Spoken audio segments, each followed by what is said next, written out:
Good evening and welcome everyone. Thank you so much for joining us tonight. I am Catherine Raff, the Elizabeth McIlvaine Curator of Arts of Greece, Rome, and Byzantium. I am delighted to welcome you to today's program held in conjunction with the exhibition Myth and Marble, Ancient Roman Sculpture from the Torlonia Collection. We'd like to thank our co-organizers for the exhibition, the Torlonia Foundation, the Kimball Art Museum, the Montreal Museum of Fine Arts, and the Museum Box. The works of the Torlonia Collection have been restored by the Torlonia Foundation with the support of Fondazione Bulgari. And I'd also like to know that we do have some special guests we'd like to thank tonight for their support, in particular Carlotta Loverini Botta, the director of the Torlonia Foundation, Alessandro Poma Murialdo, the president of the Torlonia Foundation, and Antonella Bonini from the Italian Ministry of Culture. In addition,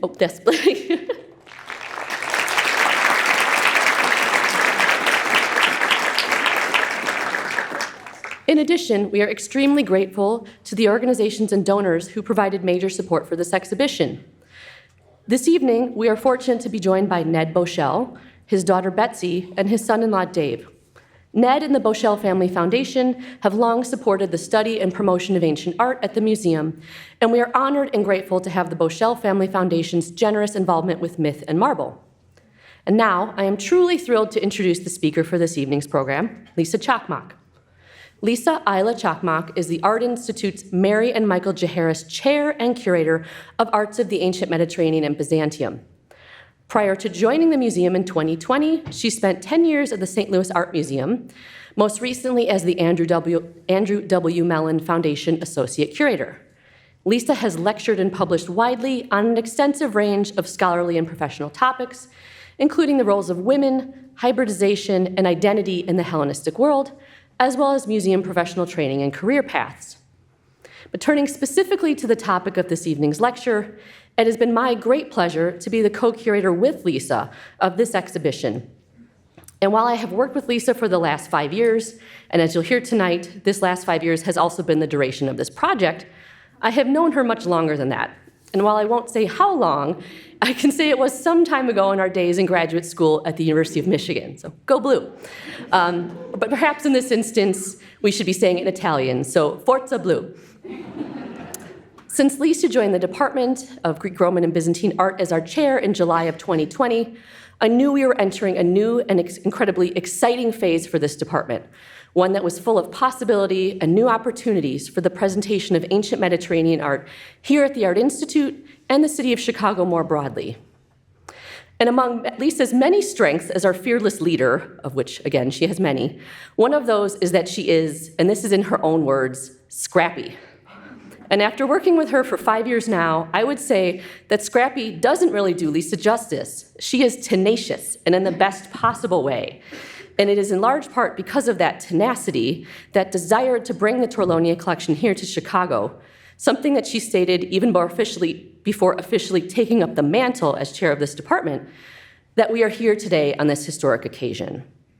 And so I think I can speak for Lisa when I say that for both of us working on this exhibition, having this incredible opportunity to collaborate with the Torlonia Foundation on an entirely new project, and being able to bring these truly stunning sculptures here to Chicago to share with our audiences has been an absolute dream come true.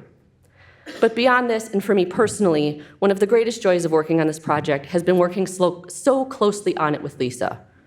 From our earliest discussions of the object checklist, and we still have images of these on Lisa's door, to our research trips to the Torlonia laboratories in Rome, and most recently to seeing all of this come together in the last few weeks, during which I might add, Lisa knitted an entire scarf during the installation process. So for those of you who don't know her, she is a very impressive and avid knitter. But it has truly been one of the highlights of my career here at the Art Institute. And so Lisa, I would like to thank you for your tenacity, your dogged determination, and your passion for this project, without which we would not be displaying works from the Torlonia Collection here in Chicago today. And so without further delay, please join me in warmly welcoming Lisa to the stage.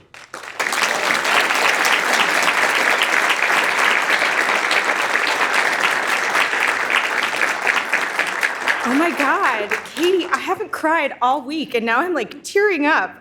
Thank you for that incredibly kind introduction. Before I kick off the lecture, if you'll forgive me, I just wanted to acknowledge that my family is here, including my 90-year-old dad and my mom. I wouldn't be here if it weren't for my parents. Like, obviously, I wouldn't be here. But I wouldn't be here in this role today if they hadn't, when I was 23 years old, and asked them, do you think I should apply to law school or to PhD programs in classical archaeology, that they just didn't say anything. I'm sure at the time they were like, law school. But they didn't say anything, and they let me follow my dreams to study classical art and archaeology at the University of Michigan, and that's where I met my husband, who's here today. And so, Mom and Dad, thank you.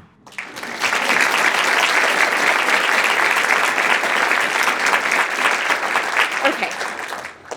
So welcome to all of you to the first of 2 member preview lectures for the exhibition Myth and Marble, Ancient Roman Sculpture from the Torlonia Collection. You may not realize it, but tonight, each and every one of you is part of history.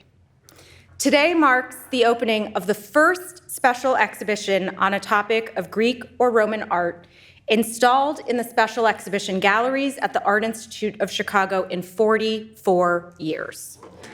So this is a truly historic occasion.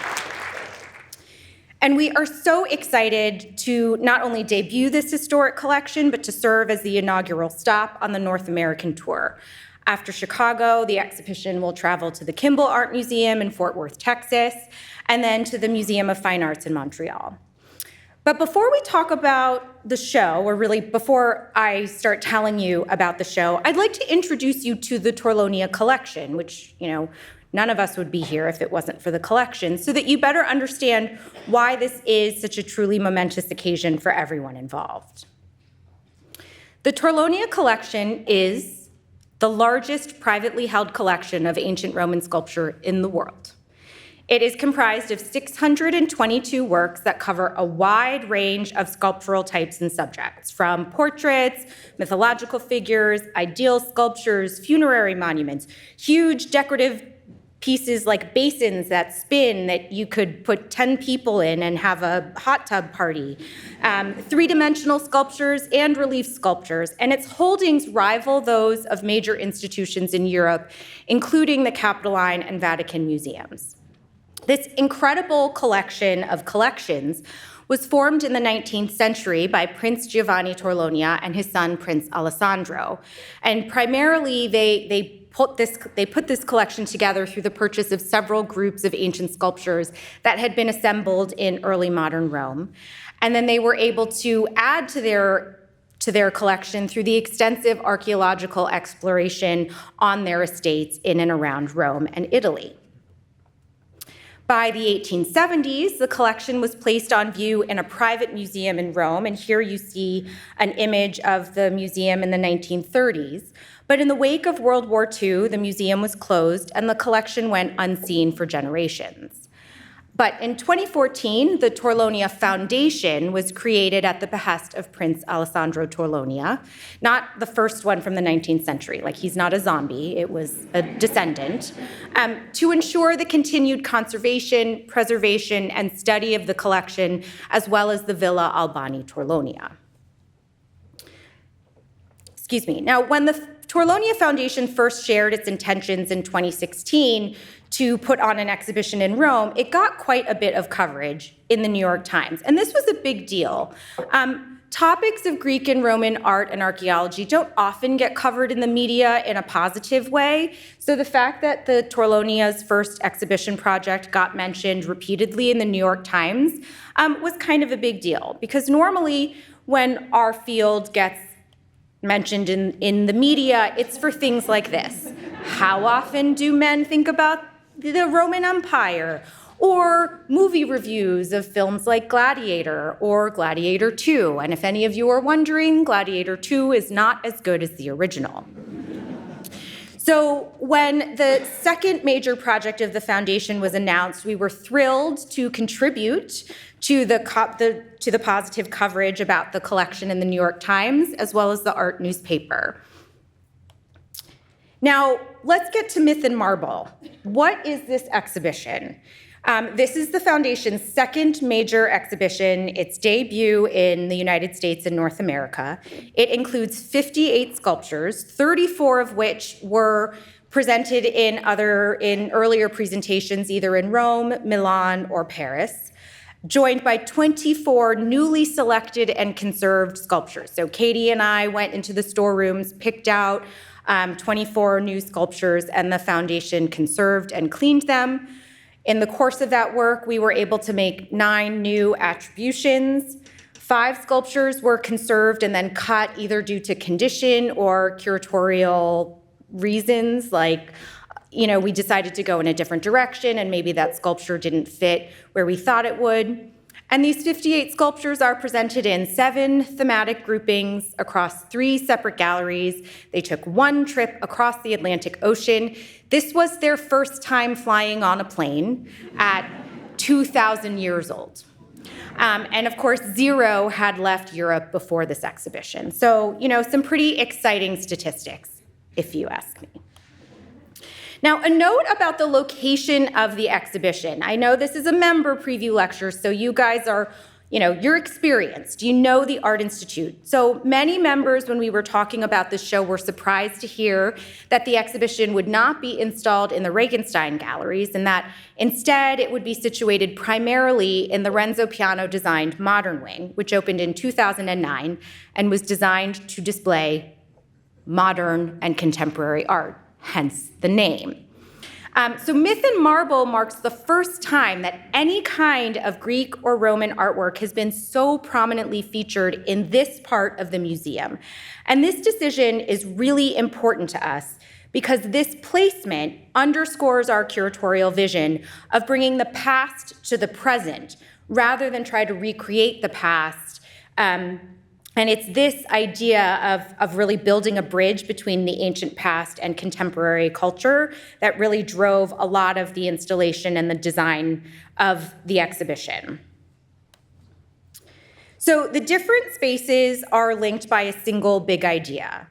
Ancient Romans lived in a visual culture that resonates with our own. In ancient Rome, images, especially sculpture, were everywhere. They permeated their public and private spaces in much the same way that mass media does today. And this is particularly important in the context of ancient Rome, where literacy rates were incredibly low. People were largely illiterate. So the most effective way to communicate with the populace and to communicate between peoples was through images. And sculpture was the primary medium in which this happened. So much so that sculpture has been described as the second population or the shadow population of ancient Rome. So like I said, it's spread across 3 different spaces for a total of about 10,000 square feet, which is the same amount of square footage that the Regenstein galleries are. 2 of the main galleries are in the Modern Wing, and then the 3rd space is part of our permanent collection galleries, the Mary and Michael Jaharis galleries for Greek, Roman, and Byzantine art.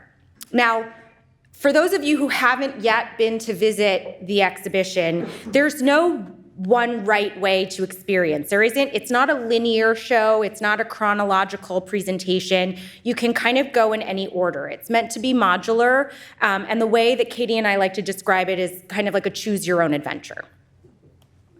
So let's start in galleries 182 and 184, where we feature 3 of our 7 themes: portraiture, gods and goddesses, and funerary art. And now a note about these themes, they are permeable. So you might see something on display in a funerary art section that could have just as easily fit in the portraiture section. We're not, it's like dating in the ancient world. I don't mean like boy, girl, like people romantic dating. I mean like actual chronological dates. We love to work with, plus or minus this 100 or 150 years. So, borders are flexible here. Now, portraiture is one of the strengths of the Torlonia Collection, and it's in this section that we wanted to highlight how Romans used specific visual vocabularies to communicate power, authority, and a sense of Roman identity. But how do you choose which portraits to display? Freddie, where are you? The Freddies, this is my son and his friend. Quick math equation for you guys. 622 divided by 3, what is that? That's, give or take 200.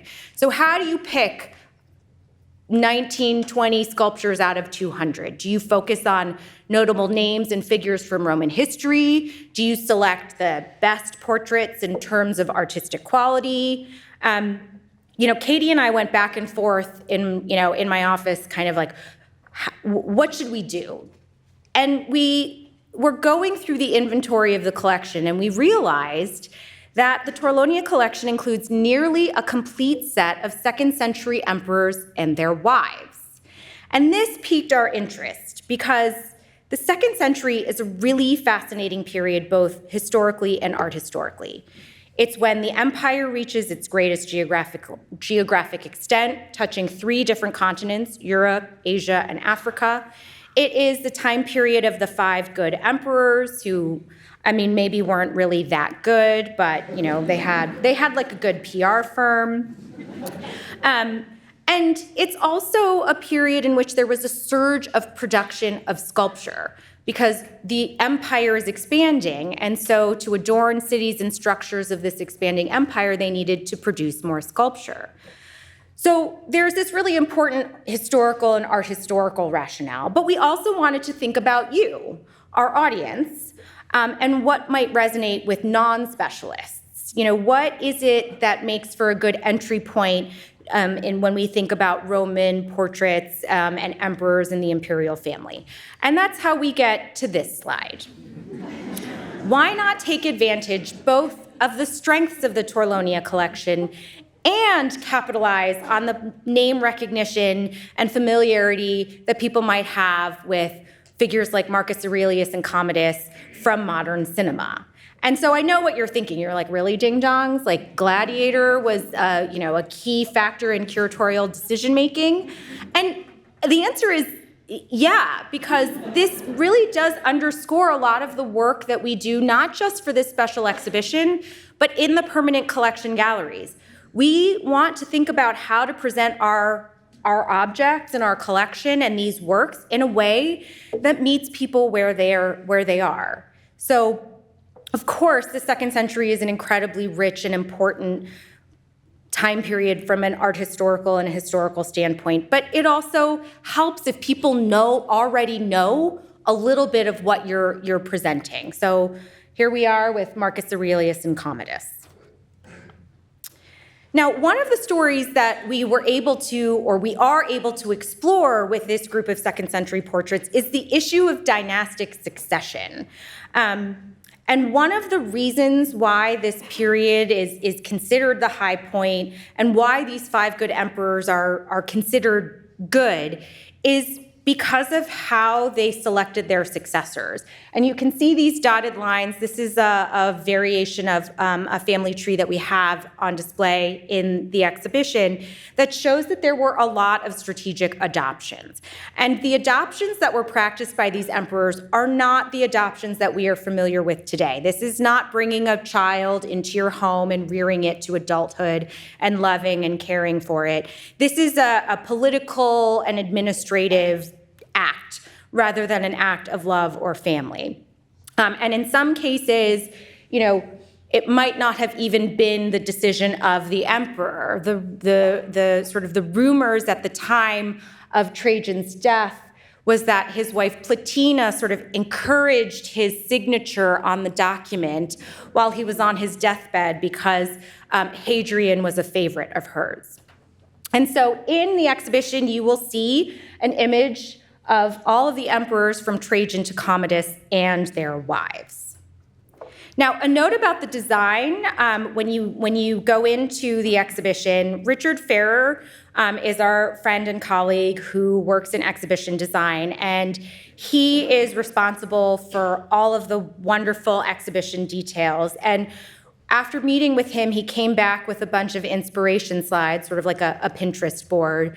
And he was really inspired by these old-time family portraits, both from the Roman period, but also from early modern period and early photography, where you would have family groups very, very carefully orchestrated. You might have the paterfamilias in the center with his children arrayed around him. And so that's sort of the inspiration for the groupings that you'll see in the gallery. The other thing that the Torlonia Collection allows us to do with the 2nd century imperial family is to explore the role of the wives of the emperor in the success of the dynasty. And a note about nomenclature, these women were not empresses. There isn't a Latin word for empress. The word emperor derives from the Latin word imperator, which refers to the commander of the military. So there isn't like a female equivalent. And when thinking about this part of the exhibition, Katie and I, we were like, how can we explain this? How should we be thinking about this? And we landed upon the concept of the First Lady. So the First Lady is a woman who doesn't hold a formal political role, but she can exert significant influence or sort of a soft power by virtue of her access and close ties to the president, and like for good or for bad. And so one of these women who we're especially excited to highlight is Faustina the Younger. At one point in her life, Faustina was the daughter, the wife, the mother, and the mother-in-law of 4 different emperors, who you can see arrayed around her. And this means that she played a critical role in dynastic succession. As a girl, her father, the Emperor Antoninus Pius, arranged for her to be married to Marcus Aurelius, whom he adopted as his successor. So, again, adoption here is an administrative thing. Otherwise, it might be like a little yucky, that she married her brother.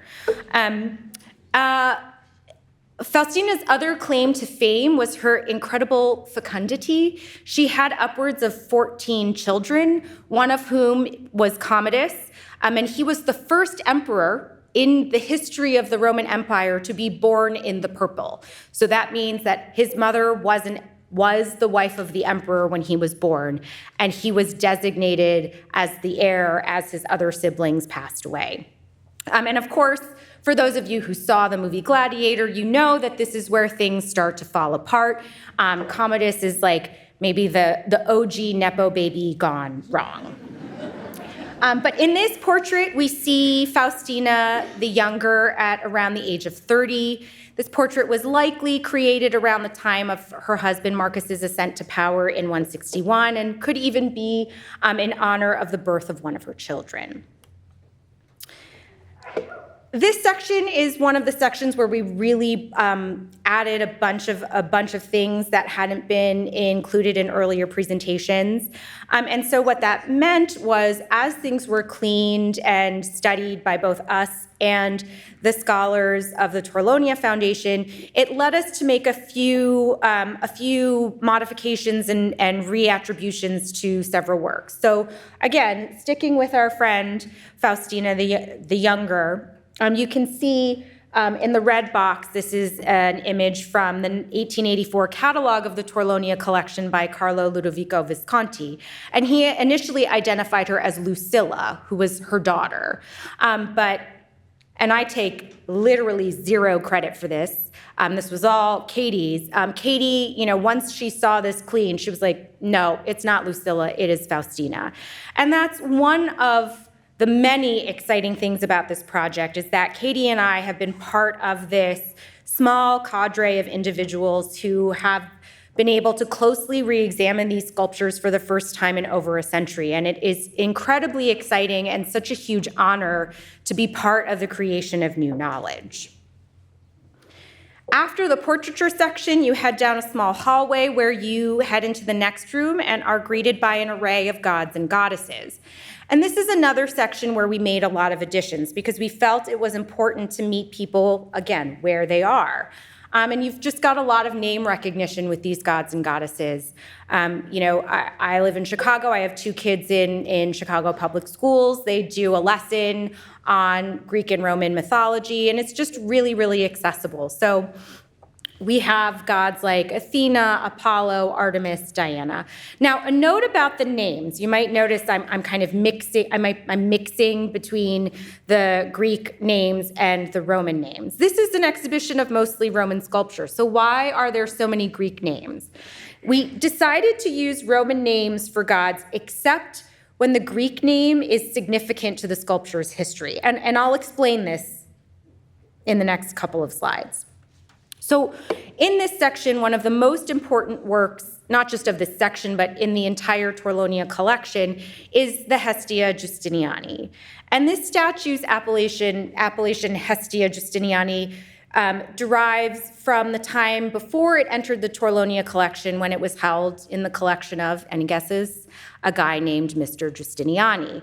He was an Italian banker who assembled a huge collection of art in the late 16th and early 17th centuries. And it was also during this time when this goddess, came to be known as Hestia, who is the Greek goddess of the hearth. And this is actually a little interesting tidbit, and our colleague Jeff is here somewhere, and he went down a real deep rabbit hole because I innocently asked Jeff, I was like, Jeff, could you look into when this was called Hestia? Because Hestia is she's kind of the lamest of the 12 Greek gods. Her job is to tend the hearth. She doesn't get out much. And because she doesn't get out much, she's not super popular. So we don't have tons of images of her. And so to me, it seems more likely that this could have been originally Demeter or Hera, but somehow she got this name Hestia Justiniani, so that's what we call her. Now, the figure's dress and the style of the dress, so what I mean, like how the drapery is rendered and that sort of very boxy fold at her waist, that along with her very sort of somber expression and her very front-facing pose. These are all hallmarks of a much earlier sculptural style dating to the Greek period, to the 5th century BCE, called the severe style. And in the Roman world, in the 1st and 2nd centuries, sculptors produced copies or variants of severe style sculptures, possibly as a sober antidote to the often extravagant artistic styles of their own era. But the point here is that this would have looked quite old-fashioned to the Romans of the 1st and 2nd century. It was a very deliberate quotation of an ancient Greek style. Now, the other thing that is incredibly important about this sculpture is that it is almost entirely intact, as you can see from the conservation diagram. So the sections of blue are the restoration, and you can see it's really just a bit of the veil and a couple of her fingers. And a note about these diagrams, the exhibition each label in the exhibition includes a diagram that illustrates which parts are ancient but not original, and which parts are modern. Now, in contrast to the Hestia Justiniani, which is largely intact, we have this Athena, which, as you can see from the diagram, again, much more modern restoration to her arms, her head. The spear is also new. And we learned during one of our visits to the Torlonia labs that this is actually Athena's third head. Her first head would have been her ancient head. Her second head was when she was part of the Justiniani collection, of which there are notes, and this is not that head, they don't match. And then, so she must have gotten this third head when she entered the Torlonia collection. So, she's had a facelift or three. Now again, a note about the name. We use Athena here rather than Minerva because this type, this statue type of Athena is based on the cult statue of Athena from the Parthenon, the Athena Parthenos. So that's why this is Athena rather than Minerva. Now, just 4 miles from here in the Lincoln Park neighborhood, there is another Athena sculpture that has recently been installed and that has also undergone restorations, the Halstead Athena.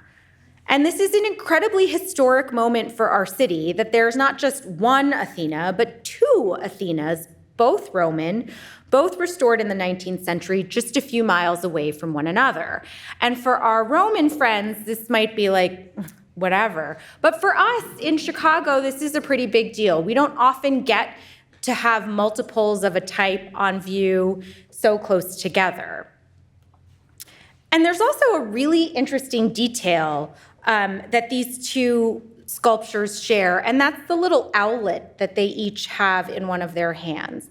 Now, in the case of the Torlonia Athena, this is a really fitting restoration because the owl is the symbol of the Torlonia family. And so when Katie and I saw the Halstead Athena and that it also holds an owl, we were incredibly curious in terms of like, was this the same restorer? Did these, was this a trend of the 19th century? And so there's like a little bit of investigation to be done here on like what was going on in the 19th century. I mean, I like to think that maybe these Athenas were friends, or maybe they shared a common restorer, or one Athena's restorer spoke to a friend and he was like, that's a great idea. Imitation is the sincerest form of flattery. I'm going to add an owlet to my Athena. So there's an interesting story that is yet to be explored here that I'm excited about. Another theme in this gallery is funerary art, and this is another strength of the Torlonia collection. It's a major theme of this room, and it's major not just in terms of the number of objects, but in terms of size and scale. So this sarcophagus and lid that you see here, this is one object that comes in two pieces, the sarcophagus base, which depicts the labors of Hercules, and the lid, which shows a reclining couple in repose. And together, these two pieces of marble weigh over 12,000 pounds, or around 6 tons. And so this is something that we as curators and installers and conservators and designers have to think about. We have to think about how much an object weighs, how we will get it into the building, how we will get it into the gallery, and how we will get it in place. And excuse the pun, but don't really, because it's a good one. This is a Herculean effort. I know, you're welcome. But of course, not everything is huge. Another newly conserved object that falls into the funerary category is this fragment of a funerary monument for a young boy. And initially in the 19th century catalog, it was just called a funerary monument for a young boy. But as you can see in the red box here, it includes an inscription. And so we were able to sort of refine the title to acknowledge the little boy's name. His name was Gaius Marcius Crescens. And for this object, now Katie and I passed many an exam in Latin in graduate school. Katie even won a prize in college for being the University of Wisconsin's top Latin student.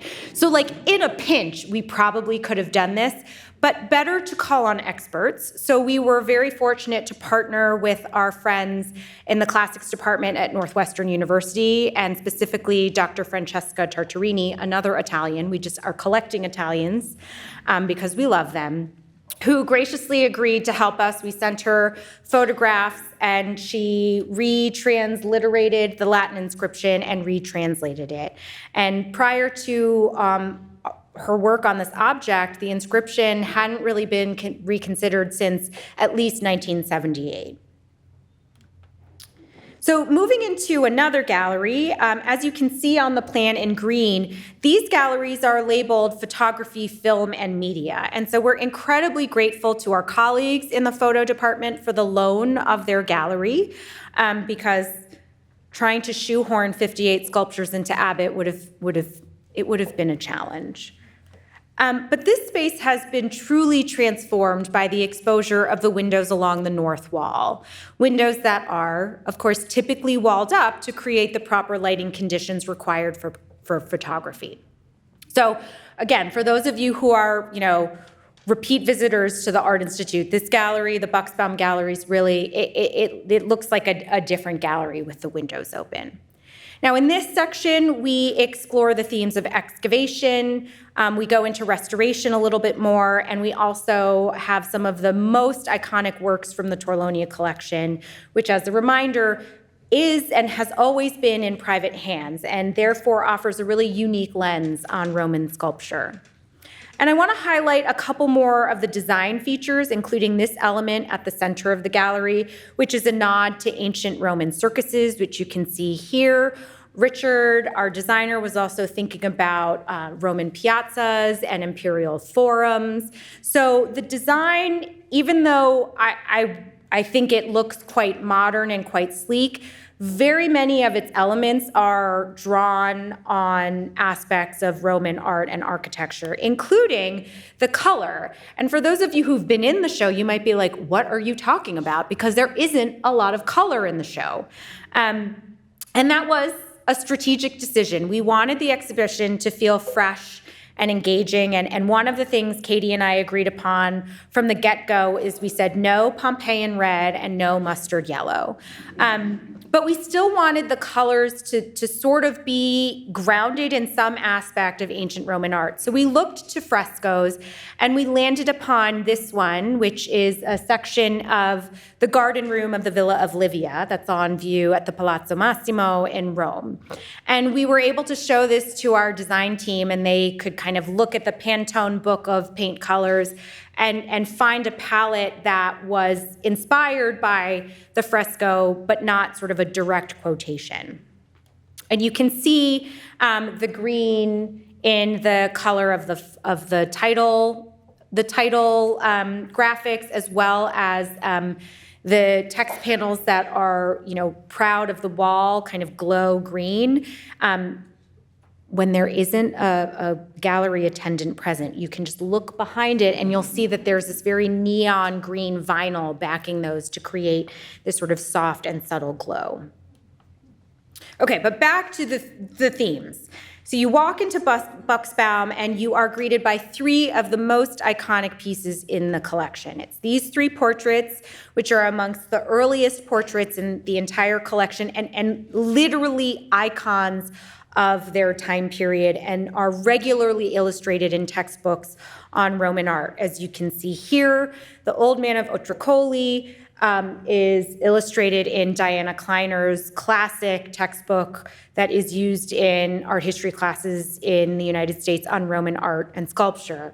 And actually just today I got a DM, it's a direct message for those of you who don't use Instagram, from our colleague Rebecca Long, who is the Patrick G. and Shirley W. Ryan Curator of Painting and Sculpture of Europe, in response to something I shared on social media. And she said, this guy was in Garner or whatever similar art history 101 textbook I had in college, and I was obsessed, like in love with it before I even majored in art history.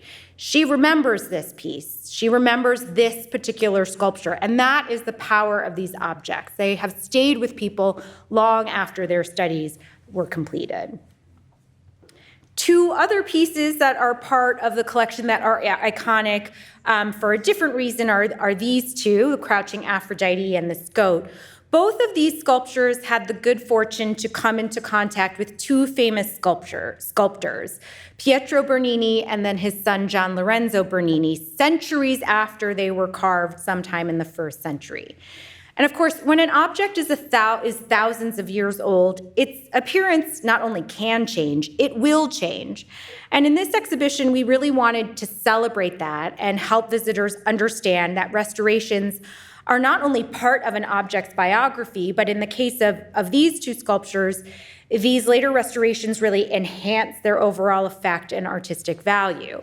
And when you look at the goat in particular, pay attention to just how beautifully carved the fur, is that what a goat has? Fur or hair? I don't actually know. Of the goat's head is. It's really deeply carved, in contrast to the shallower carving of the fur along the body. Now, it's hard to imagine a headless goat capturing the attention of later travelers to Rome. But with his Bernini head, this goat garnered a lot of attention by visitors to Rome in the 17th and 18th centuries. Now, sometimes these later hands can get things a tiny bit wrong from a narrative perspective, as is the case here with this Aphrodite and Kitos. This wasn't a new subject for Katie and me. We've seen many Aphrodites of this type, sort of semi-draped with Cupid on one side, but we were more familiar with her being accompanied by a dolphin. A dolphin was a reminder that she was born of the sea. And so we weren't really familiar with, I didn't actually even know what a ketos was. I had to look it up in the dictionary. It's like a sea monster. And so when we received the conservation diagram and report from the foundation, we realized that the features of the ketos that make it a ketos, notably the beak and the pointy ears, were restored. And so that led Katie and I to believe that in the 2nd century, she probably was accompanied by a dolphin, and it sustained some damage, and when it was restored into a ketos. So a little bit of a transformation there. But then sometimes later artists and restorers could take quite a few liberties, as seen here with this sculpture of Harpocrates that we retitled Statue of a Boy, Restored as Harpocrates. Harpocrates is sort of a, oh God, Emily Teeter is here, and she's like a really important Egyptologist, and now I'm nervous. Harpocrates is an Egyptian god. I'm gonna really try and stay in my lane. But sort of like a Greek-y Roman invention. He's the son of Isis and Osiris, and sort of the Greekified version of Horus. And what the diagram shows you here is that the body of the sculpture was a young boy. The head in pink is also ancient, but not original to the body. And the head is actually of a young girl. And then the restorer completed the sculpture with adding the legs, the base, the cornucopia, the arm, and the finger with the finger in front of the lips, which is a characteristic of Harpocrates. And then this little sort of lotus bud / smushed cartouche headdress, which is also a characteristic of the Ptolemaic god, Harpocrates. Now, the final theme of this gallery is the role that archaeological excavation played in the formation of the Torlonia Collection. And as we were going through the inventories and we were reading about all the different places and estates that objects from the collection were excavated from, Katie and I realized we got to take this show on the road. So we hopped on a plane and dragged my husband along and went to Rome, where we were able to go to former estates owned by the Torlonia family along Via Appia Antica. We went to Ostia. We went to Portus, which was the ancient port of Rome. We walked with goats. We, saw rainbows. We it was like a buddy comedy. Like, we should take the show on the road, and we should do Athens next or something like that. But it was really an incredible way for us to understand just how vast the tracts of land were that the Torlonias were exploring with archaeological excavation. And one of the most remarkable objects that came out of these excavations is this relief called the Portus relief. It depicts the harbor scene at ancient Portus. Portus, this is kind of a silly name. It means port. So it was the ancient harbor of Rome. Rome is inland from the sea, and so they needed a harbor, and they called it port. Now, how do we know that this is a depiction of Portus? It's because Katie told me. But it's also because there is a very characteristic feature, the lighthouse. You can see this tiered building with a flame on the top. And this lighthouse, you might be like, but it's just a lighthouse. No, this lighthouse was iconic to Portus. It was the symbol of the city. It's in the same way that the Golden Gate Bridge is a symbol of San Francisco, or the Eiffel Tower in Paris. So in many ways, this lighthouse became a sort of shorthand for the city. And this relief is just so rich with imagery. There was no way we could do it justice with just an 80 or 100 word label. And I mean, Katie and I are good, but we're not that good. So we decided to enhance the interpretation of the Portus relief with a video so that we can, it's a 5-minute long video that kind of explains and shows you what Portus looked like at the time, sort of after Trajan in the 2nd century. And then it kind of unpacks the imagery for you from left to right. And we're there's just no way that we can do this justice in even 5 minutes, but we hope that this interpretive video helps people fall in love with this as much as we love it. And that video is available on the Art Institute's YouTube channel. Excuse me, let me take a quick sip of water.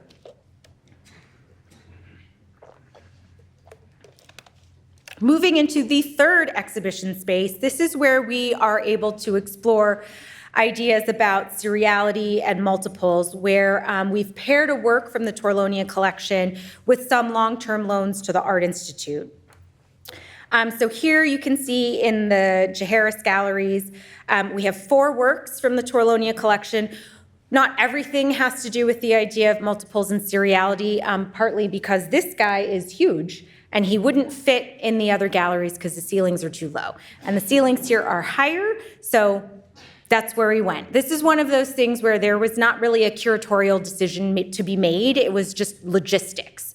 Where is he gonna fit? What doors will he fit through? And where can we put him? But one of the pairs that we're really excited about is this one that shows Leda with the swan. So right now in this moment, there are 3 Ledas and the swan on view in the museum. There's one in the Buxbaum Gallery, and then there are 2 of these together, and they're all very similar and likely based on an earlier Greek original. They are almost all the same size, just sort of within a few centimeters of one another, and it's really fascinating to explore the differences and similarities, both ancient and modern, between these 2 sculptures. So both of these Ledas share the same basic composition: left foot raised on a footstool, drapery cascading from the upraised left arm, Zeus in the form of the swan resting on her thigh. But let's take a look at the heads. There's a subtle difference here, and the angle of our Leda makes it a little tricky to see. So when you go into the galleries, take a look. But the angle of the heads are different. And this is interesting because the Torlonia Leda has a restored head, and the loan to the Art Institute has its ancient head intact with the body. So it's interesting here if this was a decision made by the restorer to change the angle, or if it was just, it was something that they got wrong. But it's really beautiful to be able to see these 2 in conversation with one another. And this pair is in contrast to this pair, 2 much less attractive individuals. These are satyrs, followers of Bacchus or Dionysus, the god of wine. And here we see a different version of multiples or series, because this is a variation on a theme rather than something that was inspired by a single, earlier original. So there's a lot more variation here: different leg raised, the way they're holding the wineskin, and their age. One is a Silenus, which is an older satyr, and one is a younger satyr. And this was, a funny accident today. We have worked so hard on these labels, and Katie has like the eaglest of eagle eyes for typos, and yet somehow we still managed to get the label wrong here, and we reversed them. So we said at left, the Torlonia example, at right, and we were wrong. So that label, if you notice, is wrong. It's printed, and we will get it replaced tomorrow morning. So please don't come at us. We know. We also published a book. There is an exhibition catalog that accompanies the exhibition. It is the first catalog written in English to accompany the Torlonia exhibition. It is specifically intended for non-specialist audiences. It includes several essays, as well as gorgeous new photography of all 58 objects, and a particularly important scholarly contribution, extensive conservation notes on all of the objects at the back, which include, updated dimensions and verbal descriptions of the restorations and the repairs. A note about the book is it follows really many of the same design principles as the exhibition. The color palette is the same as the exhibition and also inspired by the garden rooms of the Villa of Livia. But I also really just wanted to shout out to our fantastic book designers, James and Shan of Practice. They created this font based on the cover art of novels by Italo Calvino, and we just fell in love with this font. We didn't know what we wanted, but we just said no serifs. I don't want to see a Times New Roman anywhere, but I also don't want Arial because that's ugly. And they came up with this gorgeous, gorgeous font that we then used throughout the exhibition. And so that is for sale in the shop if you'd like to pick one up. So to conclude tonight, I've only scratched the surface of some of the fascinating objects in the Torlonia collection included in this exhibition. The multitude of portraits, the impressive full-length statues of gods and goddesses, the massive and magnificent funerary monuments, and the rare and unusual reliefs, all of which have their own unique stories to tell about both their ancient pasts and their modern afterlives. We are so incredibly thrilled and honored to be able to present these objects from the storied Torlonia Collection here in Chicago as they make their North American debut, and we hope that you enjoy the show. Thank you.